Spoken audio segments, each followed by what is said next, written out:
Salut à toi et bienvenue dans cette nouvelle vidéo. Déjà, j'espère que tu vas bien et je pense que comme d'habitude, tu as déjà vu le titre et tu sais de quoi on va parler. Déjà, avant d'entrer dans le vif du sujet, j'aimerais juste faire un éclairci. Quand vous choisissez une école au Canada, il faut vous assurer que l'établissement que vous avez choisi fait partie des établissements d'enseignement désignés. Parce que toutes les écoles ne sont pas habilitées à recevoir les étrangers au Canada. Parce que hier, j'ai par exemple eu une discussion dans les commentaires avec une personne et elle m'a donné le nom d'une école dans la province où je vis et ça m'a un peu surpris parce que je ne connaissais pas cette école-là. Donc je lui ai demandé d'aller regarder sur internet si cette école-là faisait partie des établissements d'enseignement désignés et quelques instants plus tard, il est venu me dire que non, cette école-là ne faisait pas partie de ces établissements d'enseignement désignés. Parce que certes, vous allez appliquer dans ce genre d'école-là, elles vont vous donner l'admission, mais vous n'allez jamais avoir le visa avec cette admission-là. Et je pense que dans la description, je vais vous mettre un lien qui conduit sur le site de l'immigration canadienne qui liste les établissements d'enseignement désignés par province. Si jamais j'oublie de mettre le lien, merci de me le rappeler, je vais le faire. Et un autre point également, quand vous choisissez même un établissement d'enseignement désigné, vous devez également vérifier que vous pouvez demander un permis de travail après vos études au travers de cette école-là. Parce que tous les établissements d'enseignement désignés ne permettent pas d'obtenir des permis de travail après vos études. Parce que je n'aimerais pas que vous veniez ici, si vous avez par exemple l'intention de travailler au Canada après vos études, que vous ayez payé des grosses sommes d'argent pour étudier et qu'à la fin on te dit que non, ton école est certes un établissement d'enseignement désigné, mais il ne te permet pas de demander un permis de travail à la fin de tes études, donc tu dois rentrer dans ton pays. Donc prenez la peine de vérifier ces deux choses-là, que un, l'école soit un établissement d'enseignement désigné, et de deux, que cet établissement d'enseignement désigné te permet de demander un permis de travail à la fin de tes études. Donc, on part directement au point où tu as déjà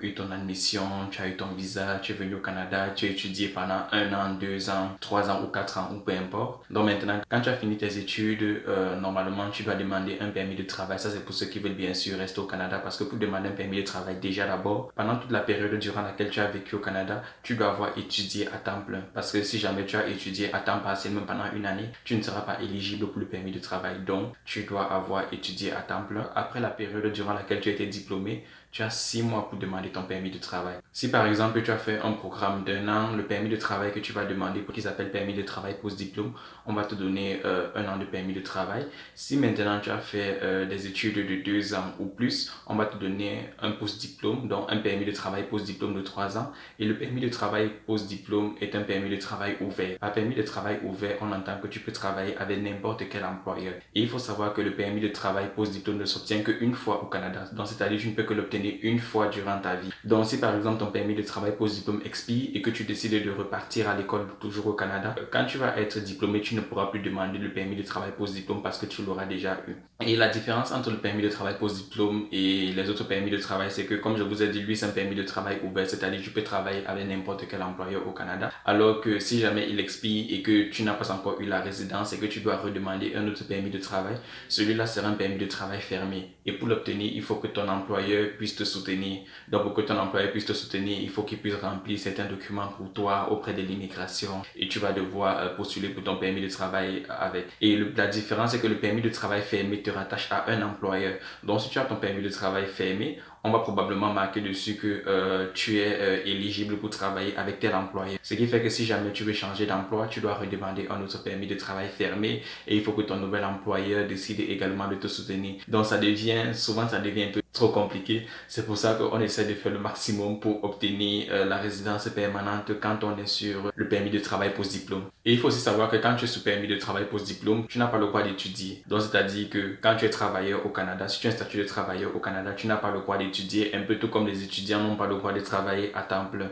Parce que si tu veux retourner aux études par exemple, tu dois redemander un permis d'études ou si tu veux retourner aux études, tu vas attendre d'avoir ta résidence permanente parce que la résidence permanente c'est un peu comme si tu as presque tous les droits que les Canadiens ont. Donc tu peux faire ce que tu veux. Si tu veux, tu restes même chez toi pendant une année, tu ne travailles pas, tu ne fous rien, personne ne va venir te poser de questions. Donc quand tu as déjà eu ton permis de travail, tu as commencé à travailler pour ton employeur, tu as déjà trouvé un travail peut-être dans un domaine qui t'intéresse et que tu travailles déjà maintenant, il faut automatiquement penser à la résidence, t'intéresser aux différentes conditions qui peuvent s'appliquer pour toi pour obtenir ta résidence permanente au Canada parce qu'il y a différents programmes. Par exemple, au niveau du fédéral, on a un programme qui s'appelle l'entrée express. On appelle l'entrée express parce que l'étude du dossier, généralement pour obtenir la résidence permanente, avec ce programme-là, ça va de 6 à 8 mois. Mais dans l'entrée express, il y a différents autres programmes, comme par exemple la catégorie de l'expérience canadienne. Par exemple, la catégorie de l'expérience canadienne, moi je sais que c'est un programme qui m'irait bien pour la résidence permanente parce que je sais que je peux facilement remplir tous les critères. On a également le programme des travailleurs qualifiés ou encore le programme des métiers spécialisés. Tous ces trois que je viens de citer là se trouvent dans l'entrée express. Et comme je vous ai dit déjà précédemment, quand je parle généralement, c'est généralement tout le Canada, donc au niveau fédéral, généralement tout le Canada sauf le Québec parce que le Québec a ses règles plus spécifiques concernant la résidence permanente.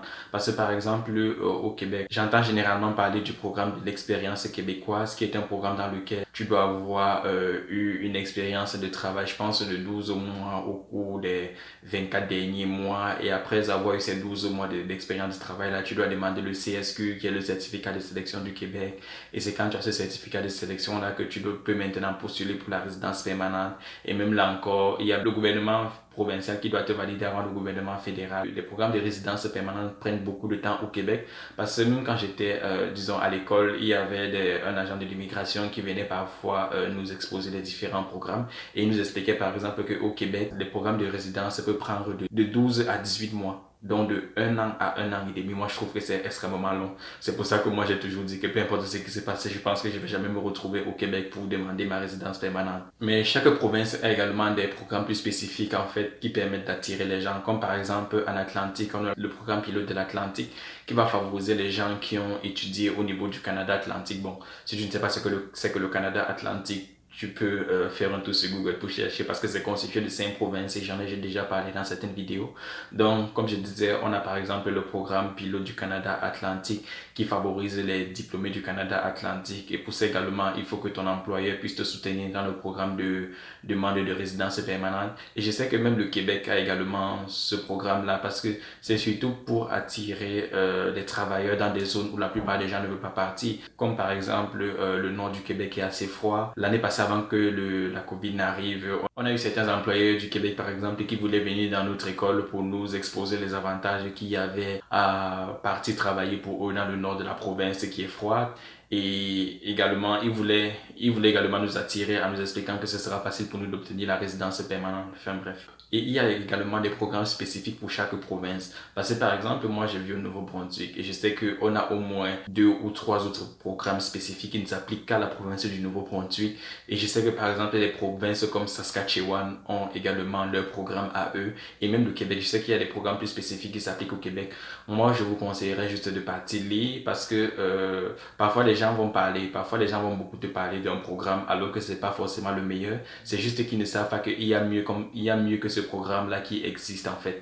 Donc, moi, je vous conseillerais d'arrêter les ondits et de directement partir sur le site de l'immigration pour lire. Parce que moi-même également, je n'ai pas la science infuse. Peut-être que vous pouvez venir m'informer qu'il y a un programme mieux que ce que moi je connais pour l'instant. Et généralement, pour les programmes plus spécifiques aux provinces, ce sont généralement des programmes où tu auras également besoin du soutien de ton employeur parce que ton employeur va devoir prouver qu'il a des difficultés à recruter les Canadiens et que c'est pour ça qu'il recrute les étrangers et qu'il les aide à obtenir la résidence permanente parce que ces programmes-là permettent d'obtenir la résidence permanente plus facilement. Donc c'est déjà tout pour cette vidéo. J'espère que maintenant tu comprends un peu mieux comment ça se passe après les études au Canada. Donc si la vidéo t'a plu, n'hésite pas à t'abonner et à la partager à des personnes que ça pourrait intéresser et on se retrouve très prochainement pour une nouvelle vidéo. Ciao.